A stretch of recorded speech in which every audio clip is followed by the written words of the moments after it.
Buddha, historically known as Siddhartha Gautama, is one of the most influential spiritual figures in human history. His teachings reshaped how millions of people understand suffering, desire, happiness, and the purpose of life. Unlike kings or conquerors, Buddha changed the world without armies or force. His revolution was internal, a transformation of the human mind.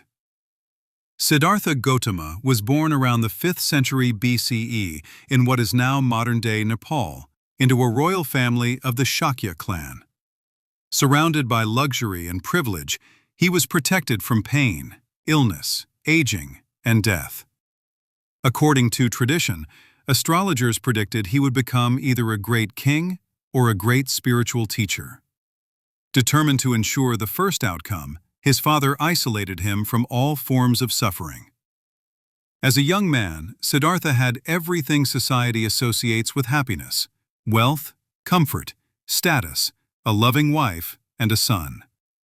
Yet beneath this perfect life, he felt a persistent dissatisfaction, an awareness that pleasure alone could not bring lasting peace. This inner tension reached a turning point when Siddhartha secretly left the palace and encountered what became known as the Four Sights. He saw an old man weakened by age, a sick man consumed by disease, a dead body carried through the streets, and finally, a wandering ascetic who appeared calm and free. For the first time, Siddhartha understood a fundamental truth: suffering is unavoidable. At the age of 29, he made a radical decision. In the middle of the night, Siddhartha left behind his palace, his family, and his royal identity. This moment, known as the Great Renunciation, marked the beginning of his search for a solution to human suffering. For years, Siddhartha studied under respected teachers and practiced extreme asceticism. He starved his body, denied himself comfort, and pushed physical endurance to its limits, believing self-mortification would bring enlightenment. Instead, he nearly died. Weak and exhausted, he realized that neither indulgence nor self-torture leads to truth. From this realization emerged one of his most important insights: the middle way. Wisdom, he concluded, lies between extremes. Regaining his strength, Siddhartha sat beneath a fig tree, later known as the Bodhi Tree, and vowed not to rise until he understood the nature of reality. After a long night of meditation, Siddhartha attained enlightenment.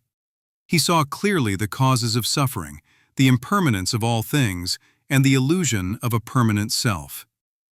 At that moment, he became the Buddha, the awakened one. The Buddha did not claim to be a god or prophet. He described himself as a teacher pointing the way. His core insight was simple yet profound. Life involves suffering. Suffering is caused by desire and attachment. Suffering can end, and there is a path that leads to its end. This path became known as the Noble Eightfold Path, a practical guide to ethical living, mental discipline, and wisdom. For the next 45 years, the Buddha traveled across northern India, teaching people from all walks of life: kings and peasants, merchants and outcasts, men and women alike. He rejected rigid caste divisions and emphasized compassion, mindfulness, and personal responsibility. His teachings were grounded not in blind faith, but in direct experience.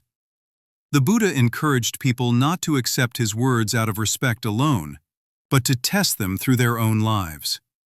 Meditation and mindfulness were not rituals, but tools for awakening and clarity. In old age, the Buddha fell ill after eating spoiled food.